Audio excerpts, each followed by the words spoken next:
¿Qué tal? Muy buenas noches, bienvenidos al Cascabel en 13. Miedo a la democracia, miedo a las urnas, miedo a la voluntad popular.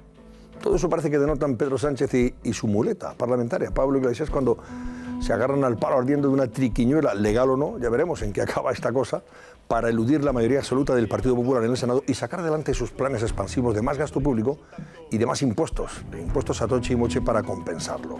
La forma en que Pedro Sánchez quiere eludir, burlar el previsible veto del Senado, donde el PP tiene mayoría, a sus planes electoralistas puede ser legal, que está por ver y seguramente tendrá que dilucidarlo al final el Tribunal Constitucional. Pero aunque así fuera, evidencia una concepción bastante bolivariana, chavista de la política, que es muy preocupante.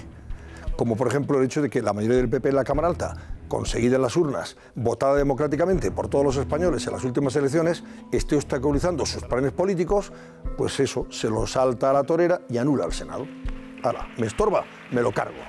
Con esta argucia o fraude, veremos en qué queda la cosa. Pedro Sánchez pretende aprobar los presupuestos del 2019 y llegar a 2020 sin convocar elecciones, mientras los indicadores están avisando de una desaceleración económica incompatible, según todos los expertos, con el incremento del gasto público y de la presión fiscal a empresas y ciudadanos que precisamente pretende incluir en esos presupuestos.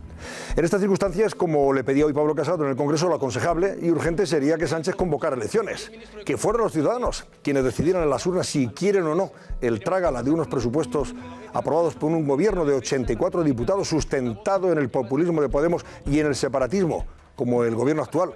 Separatistas que, por cierto, ponen condiciones a Sánchez tan aberrantes, tan antidemocráticas, como la que hoy le ha explicitado Joan Tardá a cambio de apoyarle las cuentas públicas. Le ha pedido que la Fiscalía suprima el delito de rebelión que pesa sobre los presos golpistas y los huidos en Bélgica, y si no, no les apoya. No apoya los presupuestos, no apoya las cuentas. En fin, después vamos a comentar con nuestros analistas e invitados este asunto jurídico-político bastante farragoso, pero en el que convergen aspectos sobre la calidad de nuestra democracia y la razón de ser de una Cámara, en este caso el Senado, cuyos representantes también fueron elegidos en las urnas, pero que el Gobierno pretende anularlos. Y el barómetro de esta noche, según una encuesta de GAZ3, 7 de cada 10 españoles están de acuerdo con Pablo Casado. Piden elecciones ya. 7 de cada 3. ¿Ustedes qué opinan? Laura Gómez, buenas noches. ¿Qué tal, Antonio? Pues como decías, hoy hemos presenciado ese segundo cara a cara entre el presidente del Gobierno, Pedro Sánchez, y el líder de la oposición, Pablo Casado. Un cara a cara que Casado ha aprovechado, también como decías, para exigir a Sánchez unas nuevas elecciones. Y precisamente esto les preguntamos. ¿Creéis vosotros que Pedro Sánchez convocará elecciones anticipadas? Pues si creéis que el presidente del Gobierno hará caso a Casado y convocará elecciones, ya lo saben, marcad el 905-855-001. ¿Que creéis que no lo hará y que no tendremos elecciones anticipadas? Pues marquen el 905-855-002. Gracias, Laura. Más temas que esta noche también comentaremos en el Cascabel. Vean este avance.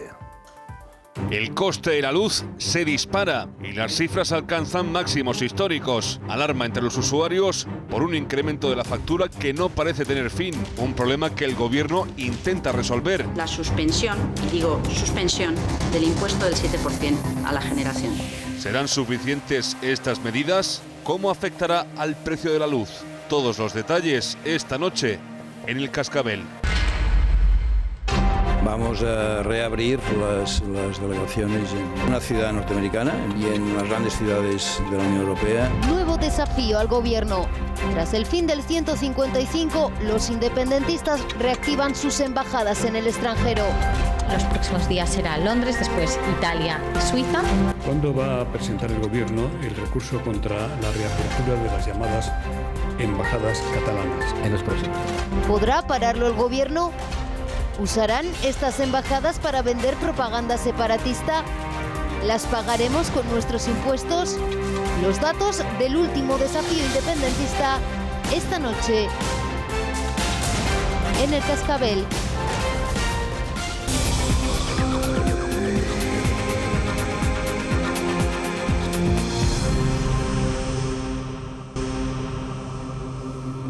Esta noche me acompañan Alfonso Merlos. Buenas noches, Alfonso. ¿Qué tal? Buenas noches, Antonio. Esther Jaén, buenas noches, Muy Esther. buenas noches. Bienvenido, Antonio San José. Saludos. Muy buenas noches. Buenas noches a todos. Vengo. Oye, dejadme antes que salude también a Susana Ollero para que nos cuente esta triquiñuela, legal o no, del Gobierno para intentar eludir el previsible veto del Senado, donde el Partido Popular tiene esa mayoría absoluta y pueda sacar adelante sus presupuestos con el único objetivo de que Pedro Sánchez pueda llegar hasta el 2020, porque si hay presupuestos, pues llega hasta el 2020. Se lleva por delante todo el 2019 sin problema alguno, lógicamente. Es un asunto que desde el punto de vista legal tiene sus dudas, es un asunto jurídico político bastante farragoso y vamos a intentar explicarlo. Pero desde el punto de vista político, insisto, tiene también una segunda lectura. Hay quien ve, pues eso, una tentación chavista bolivariana al intentar anular una Cámara de Representación como es el Senado, anular a sus senadores. A ver, cuéntanos, Susana. Pues sí, Antonio, vamos a resumir lo que ha pasado porque es la noticia del día. El Gobierno quiere burlar el veto del Senado, donde no tiene mayoría, para poder sacar adelante los presupuestos generales del Estado. ¿Cómo lo ha hecho? Vamos a verlo. Registrando ayer a última hora y a escondidas una enmienda a una ley con medidas contra la violencia machista para modificar luego la Ley Orgánica de Estabilidad Presupuestaria. ¿Y qué ha pasado? Pues que la sesión de control del Congreso de esta mañana se ha convertido en un hervidero de críticas al presidente. El primero ha sido el líder del Partido Popular, Pablo Casado. Le ha exigido a Sánchez que convoque elecciones ya. Lo ha hecho así. Su gobierno camina a lomos de la mentira y del autoritarismo. Porque ayer hemos visto un fraude de ley. Hemos visto cómo ustedes quieren amordazar al Senado y lo hacen además a través de la ley contra la violencia de género. La Moncloa le queda grande y por mucho que repita cada vez que abre la boca que es usted el presidente del gobierno, el hábito no hace al monje. Lo mejor que puede hacer es liberar a este lastre de España. Convoque elecciones cuanto antes. ¿Qué ha contestado Pedro Sánchez? Pues que su estrategia es totalmente legal. Vean. Sea usted demócrata, señor Casado, desbloquee el debate de la Ley de Estabilidad Presupuestaria en el Congreso de los Diputados. ¿Qué miedo tienen? Bueno, es perfectamente legal, es una técnica parlamentaria que se ha utilizado en reiteradas ocasiones. Por su parte, el líder de Ciudadanos, Albert Rivera, ya ha anunciado que si hace falta van a reclamar a la Comisión de Justicia del Congreso. El fraude en este caso de ley que se ha cometido, el atropello, el escándalo que ayer conocimos. El señor Sánchez no tiene escrúpulos. Si al señor Sánchez no le gusta lo que escogieron los españoles en el Senado y lo que escogieron los españoles en el Congreso, que convoque elecciones. Como para que ahora encima pretenda seguir en el poder pasándose por el forro a una de las cámaras de las Cortes Generales. Fue el Partido Socialista quien recurrió precisamente este tipo de triquiñuelas, de fraude, y el Constitucional lo dejó muy claro. No se puede, en medio de una ley, no se puede cambiar el objeto de dicha ley con una enmienda por la puerta de atrás. Como ven, todos los partidos de la oposición están en contra, menos Pablo Iglesias. El secretario general de Podemos defiende la legitimidad del movimiento de Sánchez. Escuchen. Y es completamente legítimo utilizar el reglamento parlamentario para acabar con una anomalía democrática, y es que el Senado pueda frenar las decisiones de la Cámara que representa la soberanía popular, que es el Congreso de los Diputados. En el Senado está el portavoz del Partido Popular de la Cámara, que es Ignacio Cosidó. Buenas noches, señor Cosidó. Muy buenas noches. Bueno, vamos a ver, ¿esto va a acabar en el Tribunal Constitucional? ¿Tiene usted alguna duda al respecto? Aquí el Gobierno da por hecho de que es una triquiñuela, que es un ardid, que es una argucia, pero que es legal. ¿Ustedes lo tienen tan claro o no? Bueno, primero vamos a ver si el Gobierno consigue consumar esta trampa, ¿no?, que está iniciando. Esto tiene que pasar por las mesas del Congreso, por la mesa del Senado, tiene que pasar por un trámite parlamentario en el Congreso. Yo confío que seamos capaces, a través de nuestra acción parlamentaria, de impedir que se produzca este fraude de ley, esta trampa, y por tanto que no llegue a tener que recurrirlo al Tribunal Constitucional. Pero llegado el caso, la doctrina del Tribunal Constitucional en 6 sentencias es muy clara. No se puede modificar una ley por la puerta atrás, no se pueden hacer trampas en la democracia, no se puede introducir una ley sobre violencia de género, una modificación de una ley de estabilidad presupuestaria. Por tanto, estamos convencidos de que el Tribunal Constitucional pues anularía, ¿no?, en su caso. Pero yo espero que no sea necesario, porque seamos capaces de parar antes esta argucia, ¿no? Luego vamos a hablarlo con un experto, evidentemente, experto constitucionalista.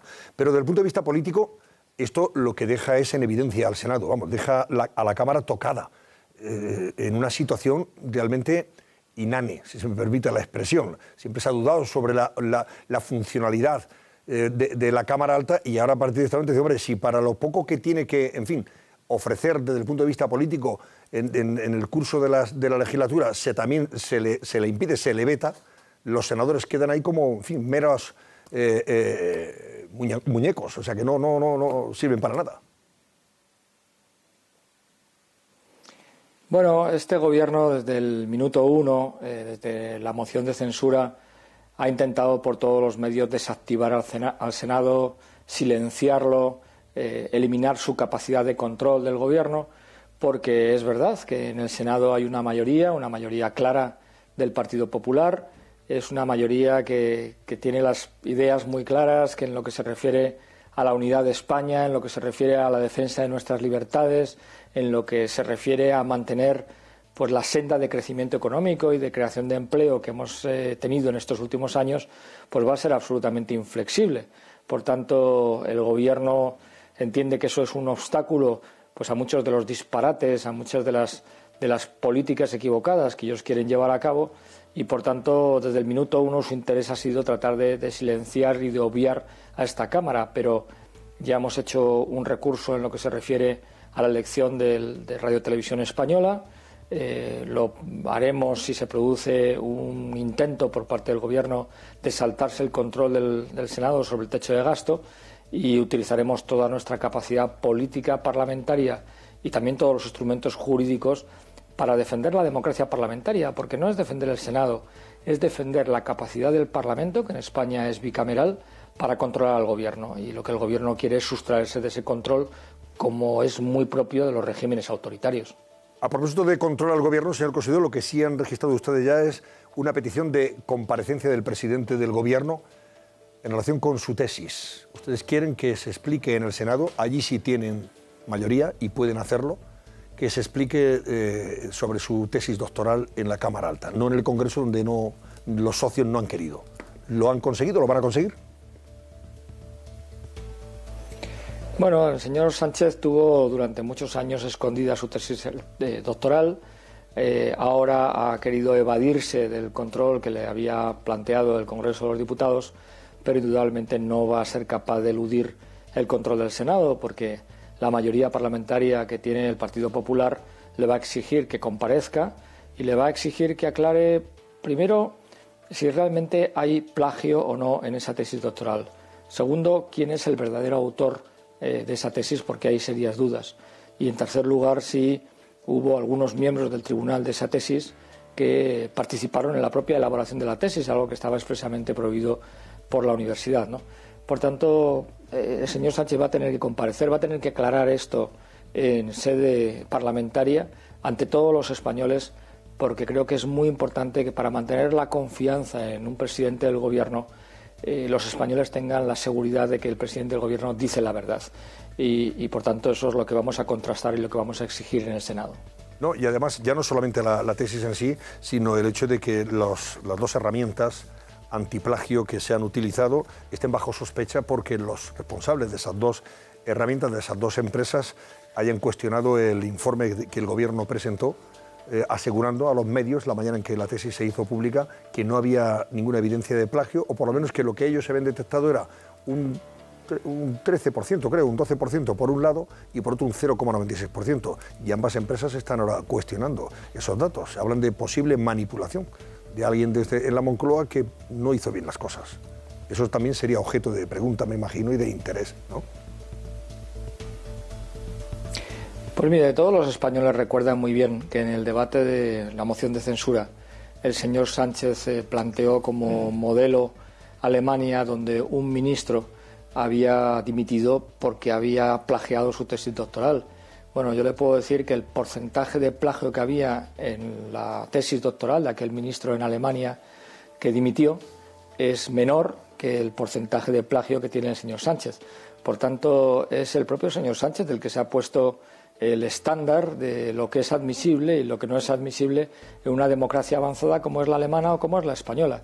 Por tanto, si el señor Sánchez fuera congruente, no solamente tendría que comparecer en el Senado, sino que probablemente tendría que plantearse su propia dimisión. Don Ignacio Cosidó, portavoz del Partido Popular en el Senado. Gracias, buenas noches. Muy buenas noches y un placer estar con ustedes. Gracias. Bueno, tenemos dos asuntos. Hemos enlazado con esto de la tesis porque el PP ha registrado ya esa solicitud de comparecencia del presidente del Gobierno en la Cámara Alta y será una sesión parlamentaria que va a generar, lógicamente, una expectación e interés, ¿no? Y parece lógico que en esta circunstancia, bueno, pues piden también explicaciones. ¿Cómo se han pedido explicaciones? Sobre todo porque al presidente del gobierno hasta ahora es verdad que políticamente sus socios le han salvado, pero sin embargo en la opinión pública está la idea de que hay dudas más que razonables sobre el porcentaje de la tesis que ha sido presuntamente plagiado. Porque claro, Moncloa pasa un sistema, una herramienta informática y le da un porcentaje, automáticamente hay otras personas que pasan esa misma herramienta y aparece un porcentaje más elevado y por lo tanto a mí me parece que el mejor lugar para despejarlo, desde luego, si no quiere o no se puede en el Congreso de los Diputados, pues puede ser perfectamente en el Senado. Claro. Donde se va a ver también impedido Pablo Casado. Estuvo aquí la semana pasada hablando de su máster y de las dudas que hay con respecto a la legalidad de todo el entorno de ese máster, que él defendió aquí de una manera muy clara. Dijo, yo lo tengo todo absolutamente en orden, no estoy en absoluto preocupado, lo puedo demostrar. Bueno, pero ahí en ese debate del Senado va a ser tesis contra máster o máster contra tesis. Vamos a ver cómo eso va a tener también una extensión al propio Partido Popular. Es verdad lo que estaba señalando ahora Alfonso. Nos hemos seguido esta mañana con la noticia de que la empresa alemana Plagescan, que está,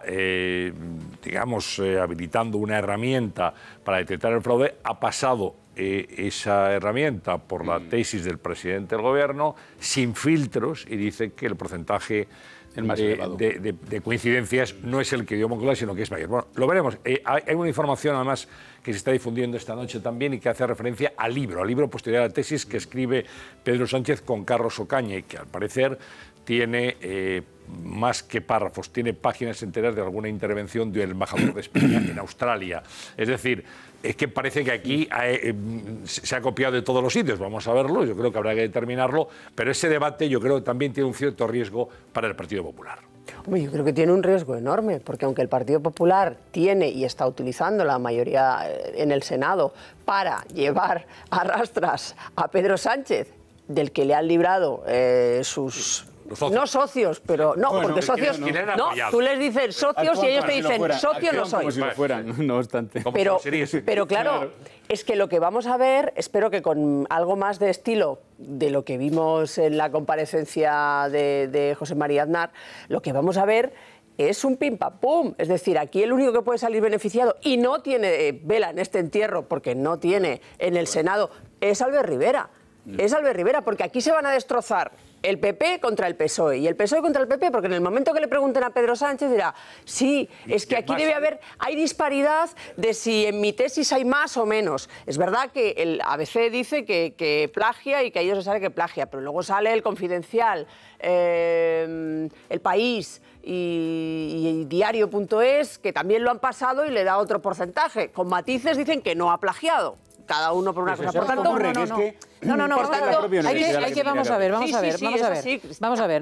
que aquí hay una cosa interesante. El debate, concluyo, el debate va a ser y tú más. Tú más, enseña tú tu trabajo fin de máster. Pero ¿sabes qué pasa? No me cabe la menor duda. Aquí hay dos cosas muy importantes. O sea, grave es todo. La duda sobre Pablo Casado, la duda sobre tal, sobre cuál.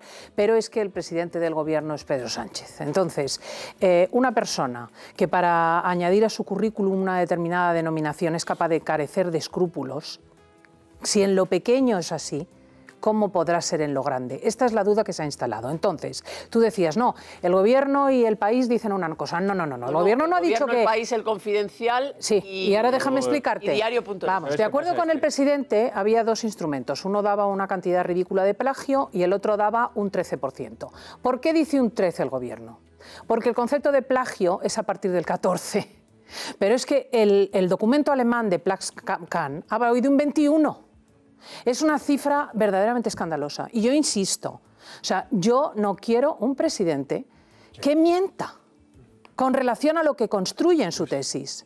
Pues ya me alegro, yo también. Déjame que, perdón un momento, Alfonso, te doy un paso enseguida. También vamos a saludar enseguida a don Ramón Rodríguez Arribas, que fue vicepresidente del Tribunal Constitucional. Pero antes tenemos que hacer una pausa que nos espera ahí Susana Ollero para contarnos que no deben salir a la carretera provistos de ese avisador de radar. Es imprescindible para que no le metan la mano en el bolsillo, ya saben. No salgan sin el avisador.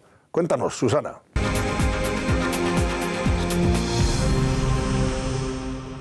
Bueno, antes de volver sobre la argucia que os preguntaré y saludaré sobre ello a don Ramón Rodríguez Arribas, es vicepresidente del Tribunal Constitucional. Estábamos hablando de lo de la tesis a propósito de la petición que ha registrado el Partido Popular en el Senado para que el presidente del Gobierno comparezca en la Cámara Alta. ¿Tú querías decir algo al respecto? Claro, Alfonso. Vamos a ver, a mí es que... Yo quiero contar la noticia de última hora. Sí, o tal vez si cuenta la noticia Cristina, por no pisársela quizá mejor, ¿no? La noticia que publica El País sobre el último copieteo detectado al presidente. A ver, ¿quién sí, publica El acaba País? de publicar una alerta el diario El País en la que establece que en el año 2013, esto es después de la tesis, un embajador español, el que actualmente está en Australia, de nombre Manuel Cacho, acude a una mesa redonda organizada por Pedro Sánchez en la Camilo José Cela y pronuncia una conferencia. Bien, esa conferencia, que no estaba escrita, es grabada por la universidad y Pedro Sánchez y Ocaña la introducen tal cual de la grabación del 2013 en su libro, el que sale a propósito de su tesis previa, de tal manera que aquí ya la práctica inicial del corta y pega en la tesis ya viene depurada en el libro. Son de 7 páginas que salen de la conferencia de este señor, de Manuel Cacho, 5 están copiadas tal cual de la grabación. Eso ha dicho el propio embajador. Sí, y además 80%. Es que incluso un fallo que hay en la transcripción de lo que él dice, en el que se dice ente en lugar de entre, está también repetido de tal manera que no se molestaban ni en leerlo. Es un corta y pega. O sea, en el libro se repite la técnica de la tesis de aplicar el corta y pega a las obras de otros autores, a los que por supuesto ni se entrecomilla, ni se cita, ni se le pide permiso. Y el embajador de Australia ha contestado por teléfono al País y ha dicho que en efecto nadie le preguntó nada ni le pidió permiso. Y que es que lo que hay que decir es que la Moncloa ha reconocido ya que ese plagio existió en el libro, y de hecho lo ha calificado de un error involuntario, y ha dicho que bueno, que tampoco nos preocupemos demasiado porque cuando se vuelva a reeditar el libro ya se va a citar correctamente. Como se le ha pillado, se va a citar correctamente. Pero es que, de verdad, es que el diario El País está detectando nuevos documentos, nuevos informes, aparecen teletipos de agencia, aparecen comunicados del Consejo de Ministros, es decir, un auténtico compendio de textos que han sido literalmente fusilados. No, yo lo que quería decir era una cosa que me parece relevante. Cuando estaba señalando Esther que claro, cuando vaya el señor Sánchez al Senado, si va, pues aquello va a ser un pim pam pum y a ver si el porcentaje era un 12 o era un 20. No, a ver si tú enseñas el trabajo final de máster. A ver si es más grave lo que he hecho yo o por el contrario las triquiñuelas tuyas con el tema de la convalidación. Pero aquí la cuestión es que mi opinión es que en este país estamos dejando demasiadas cosas en manos de los políticos. Es decir, la Universidad Camilo José Cela, que es el organismo académico y científico que otorga el título de doctor, ¿por qué ya a estas alturas de la película, con todo lo que se está publicando diariamente y con una legión de periodistas que están pasándole el escáner antiplagio, por qué la universidad, que es el organismo competente, no ha dicho, señores, hemos abierto una investigación, hemos conformado este grupo de trabajo en el que se está haciendo esto y esto? La tesis del señor Sánchez, cautelarmente, pues la mantiene, pero a lo mejor se le tiene que retirar en un momento determinado. Pero claro, lo que no puede ser es que precisamente quien ha otorgado ese título y a quien le han colado las trampas presuntas, Sánchez, y quien las ha hecho con él, pues esté silente ese organismo. Y aquí esto se convierte efectivamente, cuando se llegue al Senado, en un hito más. Eso no puede ser. Pues vamos a ver en qué queda la cosa. Veremos a ver luego, probablemente en las portadas de mañana, cuando las recibamos, tengamos referencias sobre todo esto. Tanto en El País como en el Mundo, como ABC, que están siguiendo de forma pormenorizada la situación en torno a la tesis y esos posibles informes antiplagio manipulados desde Moncloa, como ya el propio Rivera ha tildado y ha exigido al Gobierno que presente en el Parlamento, o sea, que los lleve al Parlamento, para ver si se han manipulado o no, como ya sugieren a su vez los responsables de las dos empresas, las dos herramientas que se utilizaron para verificar el posible plagio de la tesis. Bueno, don Ramón Rodríguez Arribas, como saben ustedes, fue vicepresidente del Tribunal Constitucional y hemos apelado a su conocimiento y a su experiencia para que nos diga qué va a pasar con este intento del Gobierno de eludir el Senado y así poder sacar adelante los presupuestos, que es el objetivo de Sánchez. Unos presupuestos, primero el techo de gasto, lógicamente, y luego unos presupuestos que le permitan gobernar hasta el año 2020. Unos presupuestos además expansivos desde el punto de vista del gasto público y que incluyen también una batería notable de impuestos. ¿Esto va a acabar en el Constitucional? ¿Ese intento de anular al Senado? Parece que sí. Porque ahí tiene mayoría absoluta el PP. Vamos a ver, a primera vista, sí, lo que han hecho ha sido una cosa que se suele hacer, que es a primera vista, que es introducir una enmienda en la tramitación de una ley Que no una ley sobre violencia machista, además. Es que es una ley que no tiene nada que ver con la enmienda. Claro. Esto se ha hecho habitualmente, esta es la verdad, se ha hecho muchas veces. Pero aquí hay un matiz que yo quiero destacar. La jurisprudencia que se cita, yo recuerdo una sentencia del año 2011 en la que yo estaba, participé en esa deliberación, que naturalmente no voy a contar, pero sí la sentencia la firmé, y además recuerdo que fue por unanimidad, en la que se dijo que en una cosa hecha en el Senado no era correctamente el presentar allí una enmienda ajena al asunto. Concretamente se trataba de modificar el Código Penal por parte del Grupo Popular a través de otra cosa que no tenía nada que ver con eso. Con el Código Penal. Y dijo que eso no se podía hacer porque se había hurtado a los senadores que habían presentado el recurso de amparo la posibilidad de intervenir adecuadamente, con arreglo a la función representativa que tenían, en la discusión de un debate que luego tenía que volver al Congreso de los Diputados, y en el Congreso pues podría aceptar las enmiendas presentadas o rechazarlas, pero tenían que referirse a las enmiendas, naturalmente, tenía que tener una cierta homogeneidad, y empleó la palabra homogeneidad, con el texto legal que estaba discutiendo. Pero eso era en el Senado, que era al final de lo que es el proceso legislativo. Y aquí lo que se ha producido es una cosa, como repito, que era frecuente. Pero hay un matiz que quiero destacar. Esta batalla para ver la forma de que el Senado no intervenga no es de hace 2 días. En un principio se intentó el presentar un techo de gasto que era previo a la posibilidad de aprobar presupuestos, y se encontró con que en el Senado, que la mayoría no es del gobierno y de sus asociados o personas que colaboran con él, pues dijo que no. Entonces se pretendió presentar un proyecto de ley de reforma de la Ley de Estabilidad Presupuestaria, que fue la que se dictó para aplicar el 135 reformado de la Constitución y evitar evitar que el descontrol, mejor dicho, del gasto pudiera producir las consecuencias muy malas para Europa.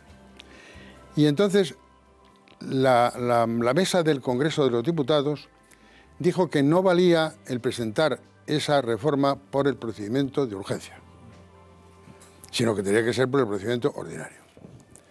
Y ahora se introduce esta enmienda en un proyecto de ley sobre formación de jueces o en relación con la violencia contra la mujer. Claro, entonces a mí lo que se me plantea el problema es si no se estará hurtando ahora también, como decía el Tribunal Constitucional en aquella otra sentencia, a los miembros de la mesa del Congreso una cosa que ya han hecho, que han decidido que no podía ser por el sistema de urgencia.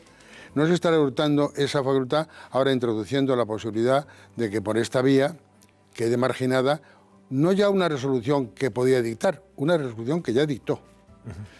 Y por ahí sí que puede haber, juicio, un fraude de ley. Claro, primero estamos hablando de que... Un fraude de reglamento. Digamos, los recursos a esta erdid, o a esta argucia, legal o no, van primero a la mesa del Parlamento, la mesa del Congreso de los Diputados, y si ahí no prosperan, o sea, si esto se saca adelante por parte del Gobierno, yo decía antes que podría acabar en el Constitucional. Y en el Constitucional hay precedentes vamos a ver, que podía tirar para atrás, ¿no? La pretensión del Gobierno. Cuidado, no hay precedente ninguno. Vamos a ver, no.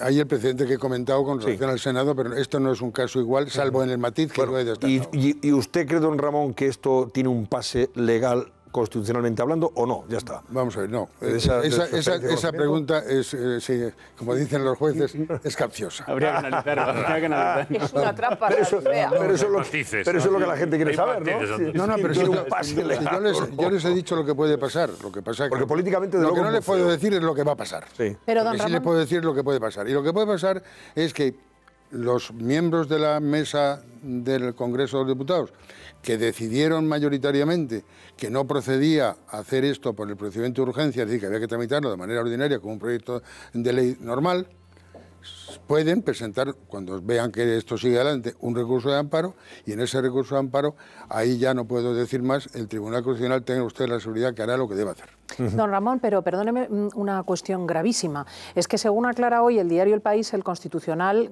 por sus plazos de actuación, no va a llegar en absoluto a poder parar esto.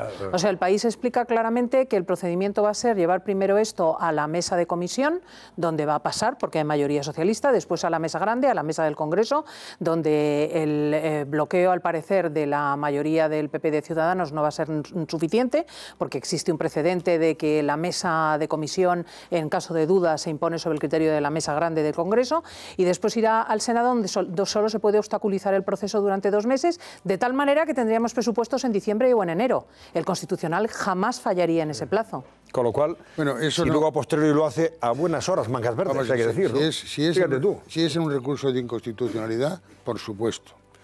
Si es en un recurso de amparo, depende. Si es en un recurso de amparo, tiene facultades el tribunal, así como un recurso ordinario, un recurso de inconstitucionalidad, aunque sea un recurso parlamentario. Si no se ha interpuesto el recurso contra una resolución por el presidente, que es el único que tiene la facultad, el presidente del gobierno, de invocando el número segundo del artículo 161 en caso de leyes dictadas por otras, es el único que tiene esa facultad. Pero en cambio en amparo sí que puede el tribunal, es libre de hacerlo si se le pide, en un incidente de suspensión, acordar la suspensión del acto impugnado. Bueno, oye, yo os pregunto ahora, perdóname, don Ramón ha dado su opinión de experto, en este caso además creo que acreditada. De jurisperito. Efectivamente. Y creo que, en fin, con una objetividad bastante notable, como han apreciado ustedes. Desde el punto de vista político, ¿qué lectura hacéis de esto? Yo antes decía, hombre, que hay gente que, hombre, ya se remonta incluso a estos parlamentos bolivarianos y chavistas, decir, venga, como no me vale el sacar adelante mis leyes porque tengo a unos señores que me lo van a vetar y no tengo mayoría ahí, pues yo me cargo a esa mayoría y sigo para adelante. Pero no hay que irse a Venezuela. Bueno, en el Parlamento de Cataluña. Eso se ha hecho aquí, en el Parlamento de la Nación. No, a ver, se ha hecho. Yo me refiero al alcance de lo que estamos hablando. Desde los años 80, ya en el 86. Siene y siene de Claro. Pero me refiero al alcance establecido. Bien, bien. Entonces, algo muy serio. Yo no creo que sea algo ilegal, desde mi punto de vista. No oso a matizar, ni muchísimo menos al magistrado. Pero creo que no es algo ilegal. Ahora es algo que sí denota un desprecio a una de las dos cámaras de representación popular, como es el Senado. Ha dicho Pablo Iglesias en el comienzo del programa. El corte dice, es que la Cámara de Representación de la Voluntad Popular es el Congreso. Y el Senado... ¡Qué barbaridad! No, ya lo dijo. Y la Lastra, si podemos, la portavos del PSOE también. Pero bueno, vamos a ver. Es que a los senadores se les elige en una urna. Hombre. Es más, se les elige por su nombre. No se vota unas siglas, se vota a unas personas. Y hay que tomarse la molestia de con un bolígrafo o un rotulador poner la cruz en los nombres que uno quiere que sean elegidos. Por tanto, tienen tanta calidad y tanta habilidad democrática los diputados como los senadores. No se puede decir que el Senado no representa la voluntad popular, ¿no? Pues creo que es un desprecio a la Cámara Alta. Pero ¿sabes lo que pasa, Antonio? Que llevamos décadas diciendo, y ahí están todos los partidos implicados diciendo que el Senado no sirve para nada, que hay que reformar el Senado, que hay que suprimir el Senado. Pero ahora existe y ya está. Es que hasta informativamente, periodísticamente, al Senado vamos, mira que yo, décadas también de información parlamentaria, al Senado vas, pues cuando de repente hacen una comisión que no se ha podido crear en el Congreso. Pero es una Cámara a la que generalmente se le ha dado de menos. Todos, los que hoy la quieren poner en valor y los que hoy la quieren... Pero yo creo que hay una cuestión que es el debate social y otra cuestión es la ley. O sea, que hay una dificultad para entender las normas del juego. Quiere decir, tú puedes considerar el Senado más o menos prescindible, podemos hablar de ello infinitamente, pero vamos a ver, la ley es la ley. Y los procedimientos son los procedimientos. Y meter en una cuestión de violencia de género o de violencia machista una cuestión relativa al techo de gasto de los presupuestos es sencillamente desafía la razón. O sea, lo único que demuestra es el deseo de pillar un atajo. Así lo definen porque claro, hoy se ha hablado de treta, de argucia, etcétera. Claro. Pero en el diario El País hablan de atajo legal. Jolín con el atajo legal, saltarse el Senado. Yo me refería además cuando Alfonso, y te pongo el toro en suerte, a propósito de lo que decía Antonio San José, dice, hombre, claro que se ha hecho. Estas triquiñuelas legales, han hecho algo de los últimos... La ley de acompañamiento ha llevado de todo el proceso. Pero claro, aquí estamos hablando de algo, a mí me parece que claro, estamos hablando de algo distinto. Estamos hablando de anular una Cámara, en este caso el Senado, pero anularlo, dejarlo in arbis, y hombre, en la ley de leyes de la legislatura, que es la de los presupuestos. Es que para mí yo creo que para mí es la ley por excelencia. El fondo político es aquí muy importante, porque es verdad que Rajoy, este truco, como queramos llamarle, lo utilizó en media docena de ocasiones, y Aznar también en su momento cuando se tipificó la convocatoria de referéndum, el caso del señor Ibarretxe, que fuese un delito, ¿no? Eso también lo hizo Aznar en el año 2003. Pero claro, aquí es que estamos hablando de que el fundamento político que yo le veo al presidente del gobierno es que se ha agarrado precisamente a esta herramienta para tener un único objetivo, que es hacer la legislatura larga y llegar hasta el final. Es decir, yo tengo los presupuestos y convierto esta herramienta en un trampolín, salto por encima de 2019 y estoy en el año 2020, con el objetivo de perpetuarse en el poder, primero. Y segundo, a mí lo que me parece verdaderamente llamativo e inconcebible incluso, es que cuando tenemos partidos políticos, no lo digo solo por el Partido Socialista, pero por algunos de sus socios o acompañantes, que llevan años dando la matraca con el tema de las instituciones no nos representan, las personas tienen que verse representadas en las instituciones. Ahora resulta que anulan nada más y nada menos que la Cámara Alta. O sea que las instituciones tienen que representar a las personas cuando las personas votan lo que a mí me gusta. Pero sin embargo, si hay un partido político que tiene una mayoría abrumadora como el Partido Popular en el Senado, entonces las instituciones las puedo anular. Esto ¿En es qué lo quedamos? que, claro, esto ha habido pues otra cosa hoy de la que supongo que hablaremos, que ha manifestado exactamente esto. Quiero decir, cuando hoy estaban los pensionistas, unas decenas de periodistas, de pensionistas, hay que decir,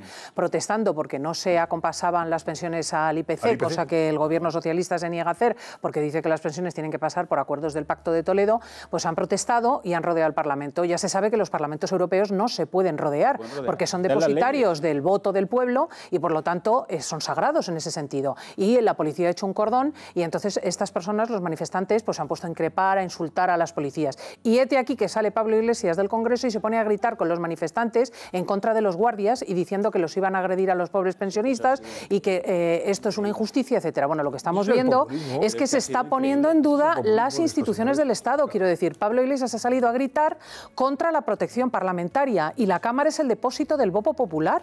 O sea que de repente resulta que el pueblo soy yo y los que piensan como yo. Claro. Y los demás que votan y están representados en las cámaras, esos no son pueblo, esos son casta. Que esto es muy peligroso. Bueno, vamos a despedir a don Ramón Rodríguez Arribas. Ha sido un placer, don Ramón. El placer es mío y además encantado, como siempre. Gracias. Y a disposición de 13 y sobre todo del Cascabel. Muy bien, pues nada, se lo agradecemos. Y ahora, antes de que nos corten la luz por impago, dado que se está poniendo la presión de caviar, vamos a intentar contarles a ustedes qué está pasando con esto de la subida de la luz. Porque este mes de septiembre ha subido un 17% nada más y nada menos. ¿Y qué ha pasado? Que el gobierno se ha estremecido ante ese dato, que es tremendo, y la ministra de Transición Ecológica, la señora Rivera, pues ha salido ya al paso y ha dicho, vamos a hacer alguna cosita para rebajar esto del precio de la luz. Creo que se va a rebajar algo así como un 2% sobre ese 17% que nos han subido. O sea que no sé si vamos a tener para pipa después de pagar la factura. No sé si va a quedar para pipa o papán. Susana Ollero, cuéntanos.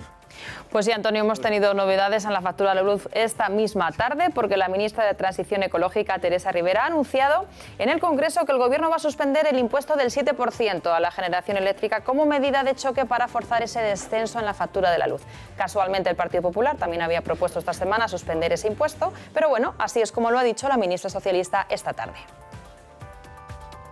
Actuar de manera inmediata sobre los precios a través de la suspensión del 7% del impuesto de la generación eléctrica, necesitamos aliviar la factura del consumidor en un momento excepcional en el que no puede ser él quien afronte las turbulencias del cambio. Pero vamos a la práctica. ¿Qué repercusión va a tener esta medida en nuestra factura de la luz? ¿Qué es lo que nos importa a todos los consumidores? Bueno, pues vamos a verlo, porque va a bajar entre un 2 y un 3%. Hemos cogido un recibo medio de un ciudadano español que pagaría 86,96 euros al mes. Bueno, pues va a suponer un ahorro de tan solo el 1,74 euros. Recordemos, como decía Antonio, que la luz ha subido en septiembre un 17% respecto al mismo mes que el año pasado. Ha sido una subida histórica. Pero, ¿qué otras medidas ha propuesto el Ejecutivo de Sánchez, la ministra, para bajar el precio de la luz? Bueno, pues son estas.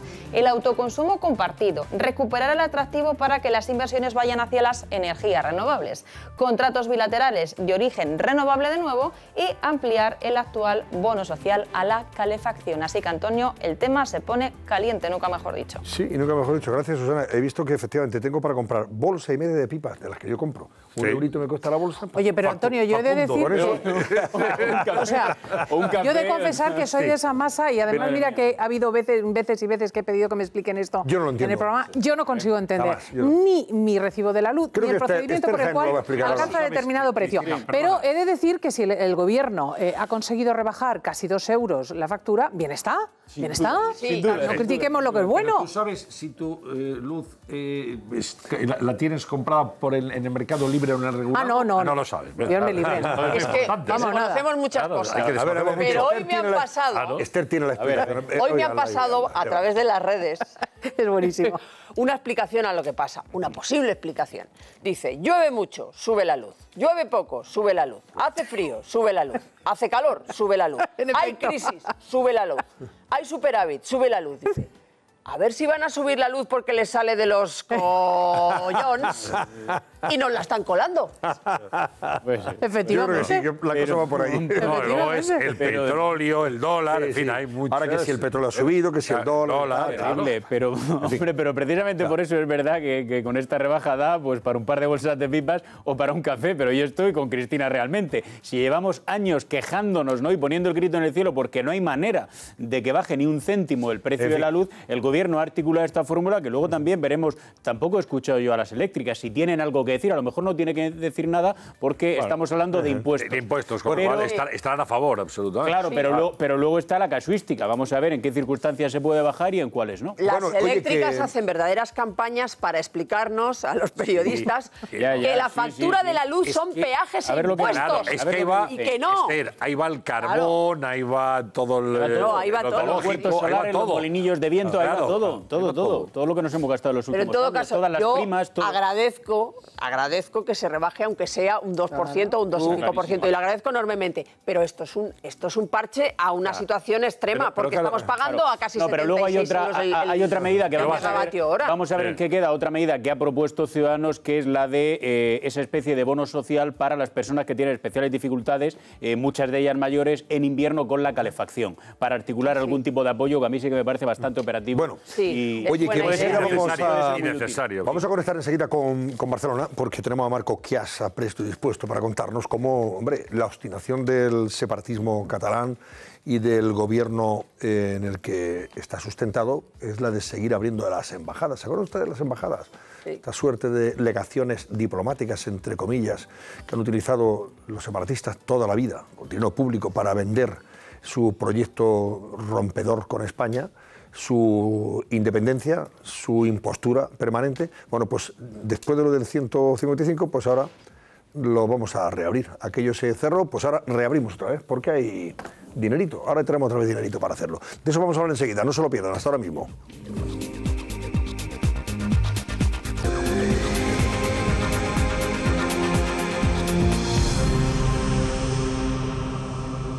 Vamos a reabrir las delegaciones en una ciudad norteamericana y en las grandes ciudades de la Unión Europea. Nuevo desafío al gobierno. Tras el fin del 155, los independentistas reactivan sus embajadas en el extranjero.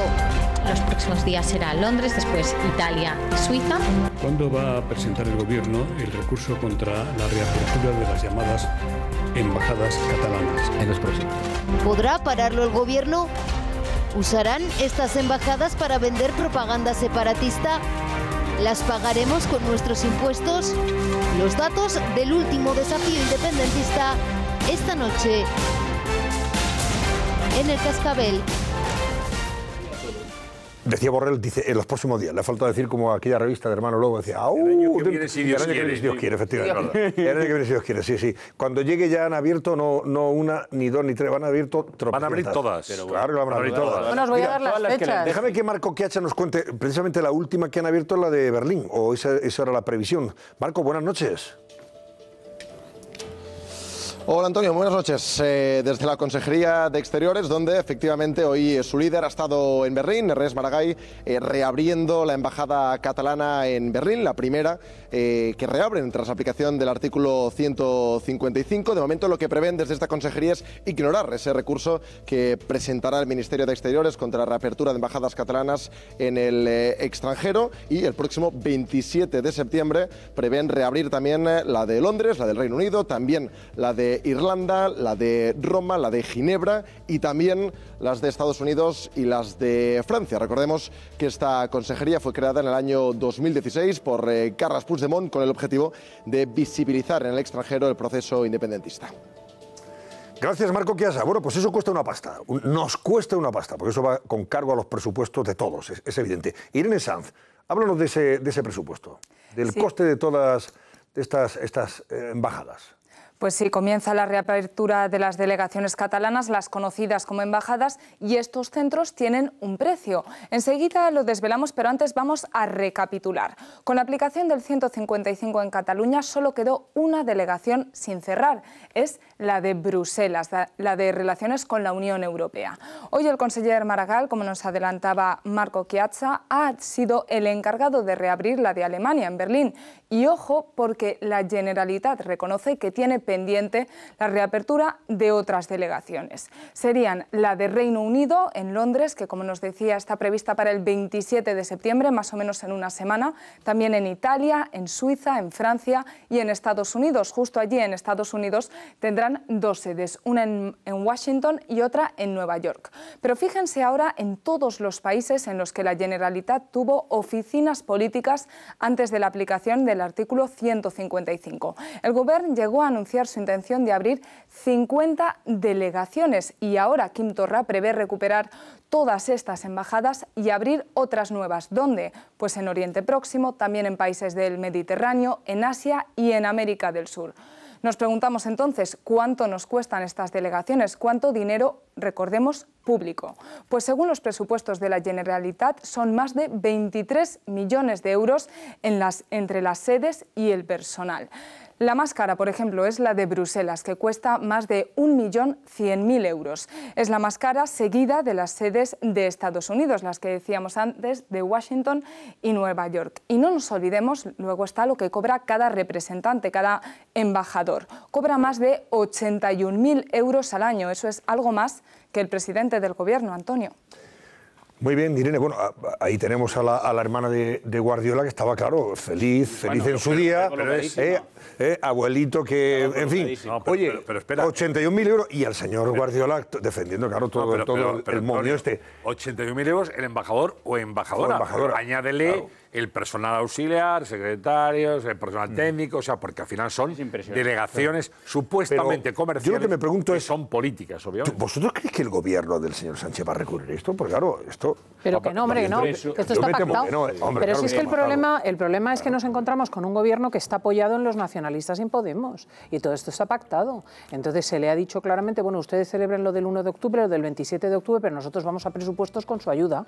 Vamos a arreglarlo lo más rápido posible, a ver si en diciembre, en enero tenemos presupuestos y tiramos hasta el año 20 y les quitamos de encima unas elecciones que pudiera eventualmente hacer, por ejemplo, que Ciudadanos subiese, que es un partido muy molesto en Cataluña, y están todos de acuerdo. Entonces, ahora mismo acaban de decir esto, acaban de decir que abrirán también en Balcanes, en China y en Oriente Medio, y Meritxell Serret, no lo sé, pero no, lo que pasa es que nos reímos, pero esto es dramático, porque escúchense, o sea, gracias a estas delegaciones, cuando nosotros luego implementamos una política de establecer problemas judiciales con Europa, etcétera, tenemos toda la propaganda en contra. O sea, esta propaganda se está realizando desde aquí. Ha dicho Meritxell Serret que va a emplearse a fondo para hacer cuanto sea posible política de país. Y claro, esto que está aconteciendo ahora mismo nos está sepultando como país, en lo más hondo, en la imagen de los alemanes, de los holandeses, de los franceses, y el gobierno de España no hace absolutamente nada. Y lo poco que hemos conseguido hacer con el 155, que creo que hay bastante general consenso, que fue poco, lo hemos retirado. Es que esta es una situación muy grave. Es la de un presidente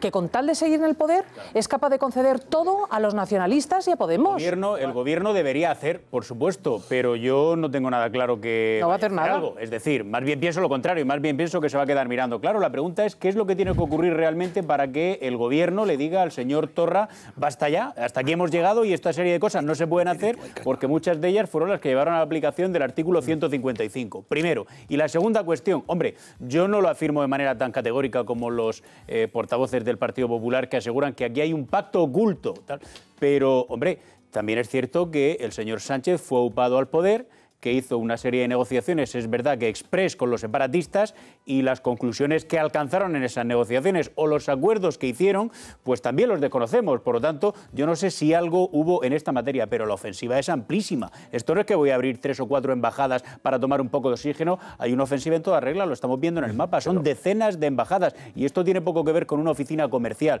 tiene más que ver con una oficina de propaganda. Claro.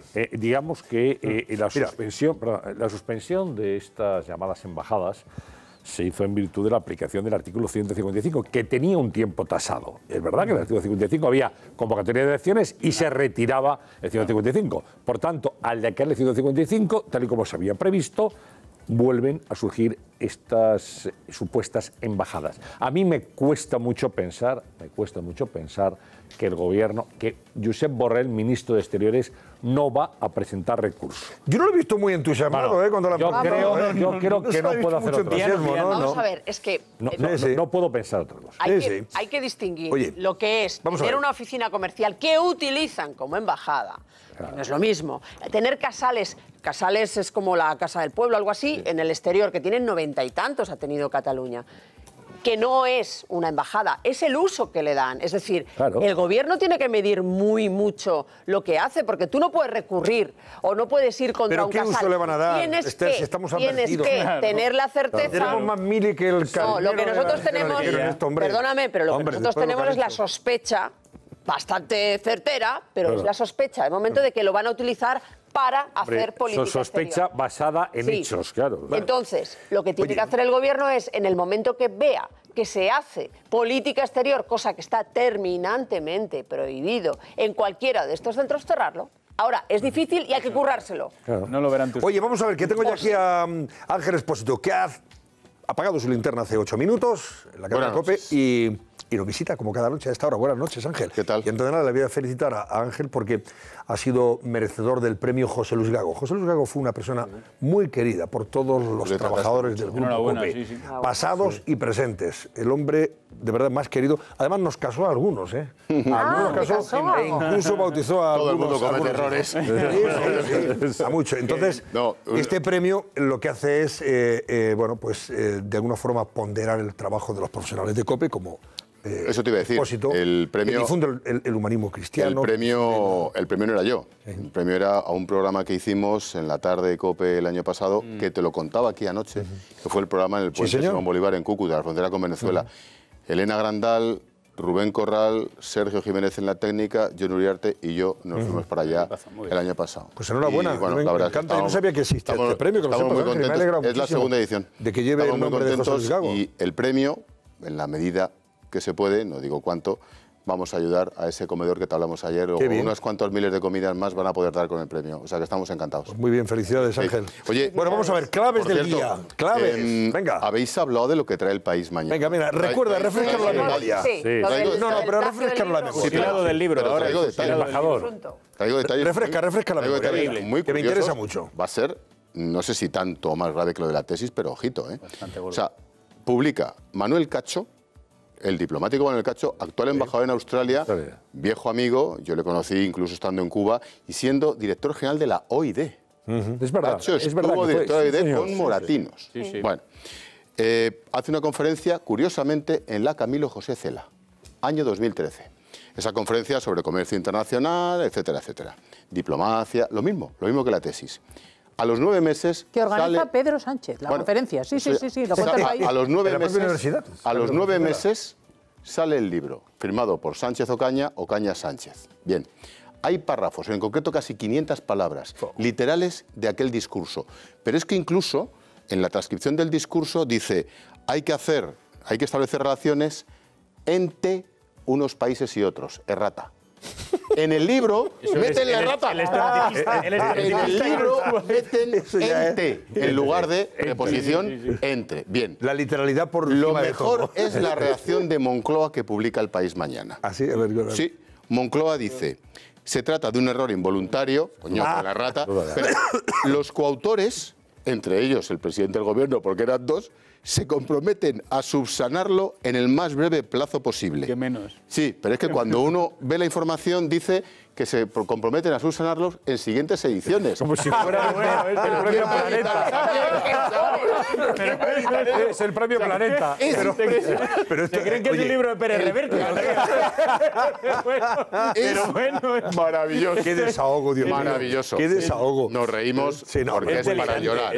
Ojo, es para llorar. Un libro Fíjate, así, hoy el presidente del gobierno firmándolo, bueno, es muy que heavy. además está el detalle, efectivamente, Ángel, de que ese texto que traía el profesor, que eran el conferenciante en este caso, ¿no? El conferenciante, que eran 7 páginas, de las cuales 5 han sido fusiladas, no llegó a leerlo, pero sí que es verdad que la transcripción luego se la remiten a él y le dicen: esto es lo que usted ha contado, ¿le parece bien que lo colguemos en la página web? Efectivamente se pone el copiar y pegar, y en la web estaba con las erratas. Sí. Oye, ahí, hasta las erratas, se han plagiado hasta el rabo las todo es erratas. cerdo. En la Camino José Cela era un cortapegar de Pedro Sánchez. Pero Cristina, esto es a más, porque claro, hoy ya se registraba una petición por parte de Albert Rivera en el Congreso para que el presidente, o en este caso Moncloa, da igual, dice, publique ese informe antiplagio que presuntamente se manipuló de Moncloa, ¿no? Yo y lo que que ha me sido pregunto, denunciado por las dos herramientas. Yo lo que me pregunto es si saldrá Pablo Iglesias, que es, aparte de portavoz de Hacienda y casi vicepresidente, es abogado defensor en el tema de la tesis,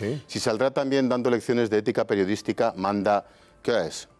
Casi menos cuarto. Manda huevos, no se puede decir de otra manera, dando lecciones de ética periodística sobre el prestigio de los medios. Esa frase hoy de Pablo Iglesias es memorable. Pablo Iglesias, el de la tuerca, el de cabalgando contradicciones con Irán, de verdad, aquel que dijo: ojalá me den una televisión pública a ver quién gana después las elecciones. La consejera de Turismo para otro. Lecciones de prestigio a medios de comunicación que publican lo que les da la gana, como tiene que ser. Vamos a escucharlo y recuerda lo que ha dicho Albert Rivera sobre ese asunto, ya verás.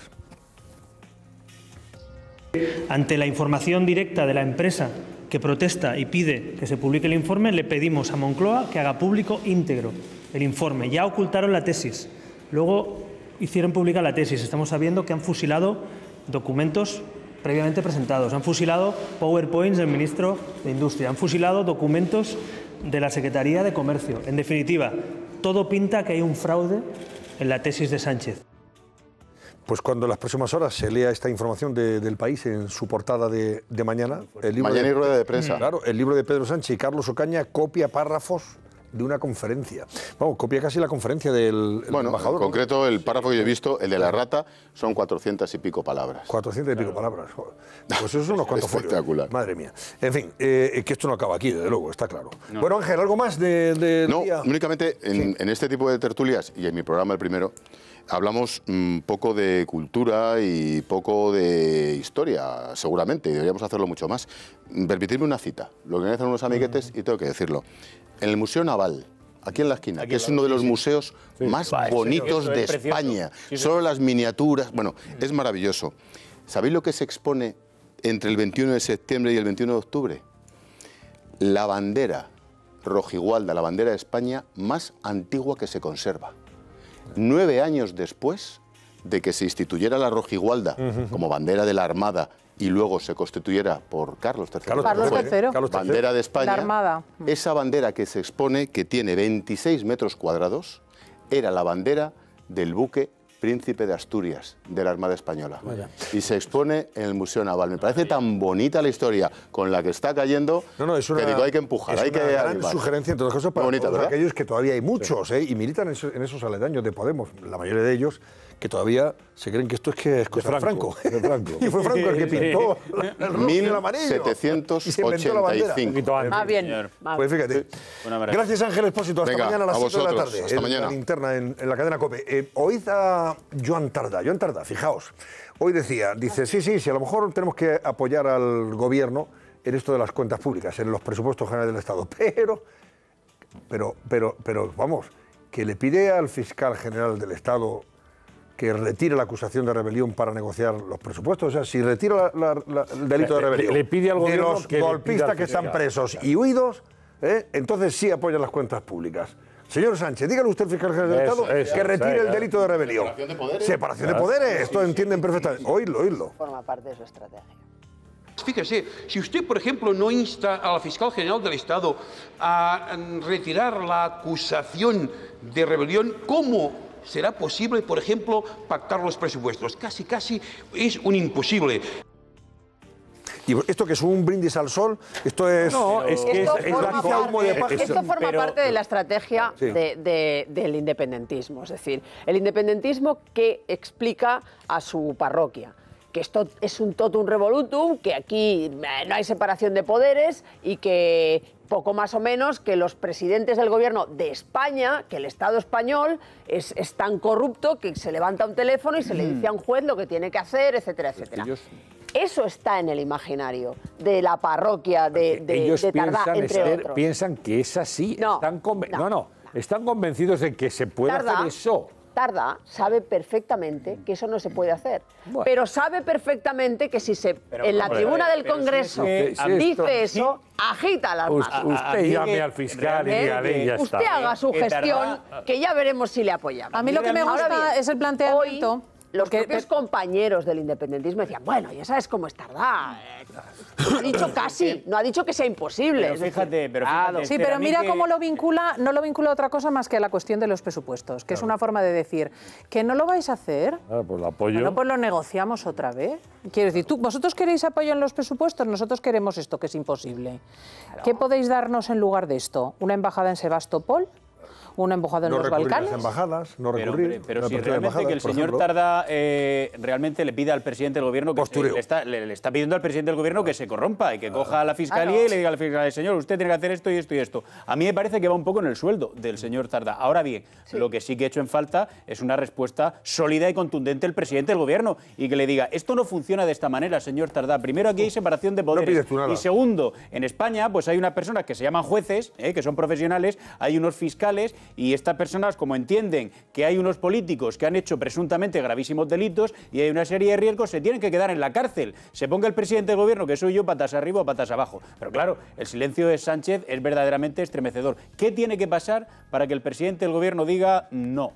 Bueno, pues ahí seguimos, ¿no? Colocándose de perfil, haciendo como que no está escuchando. No va a pasar nada, porque lo que quiere... Tardá dirá esto y Rufián dirá lo mismo y el de más allá 3/4 partes. Los independentistas están en su juego y en su discurso. Hoy les hemos preguntado a ustedes en nuestro barómetro si creen que se debería convocar elecciones, dadas las circunstancias y situación. Lo pedía hoy Pablo Casado en el Parlamento. 7 de cada 10 españoles, según una encuesta de GAZ3, está de acuerdo con esa petición del líder del Partido Popular, que se convoquen ya elecciones. Bueno, luego os preguntaré a vosotros si, en fin, en vuestro ánimo está también el pedir esa convocatoria de elecciones, aunque sea imposible en estas circunstancias. Ya veremos cómo evoluciona lo de los presupuestos. Vamos a hacer una pausa. Tenemos pendiente todas las portadas de mañana. Interesantes portadas, las que las vamos a mostrar enseguida. No se las pierdan y las vamos a comentar, por supuesto, hasta ahora mismo.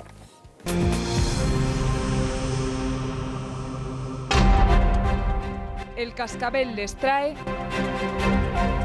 las portadas de los principales periódicos que ya pueden encontrar en las aplicaciones móviles y mañana en los kioscos. Comentamos las portadas a continuación.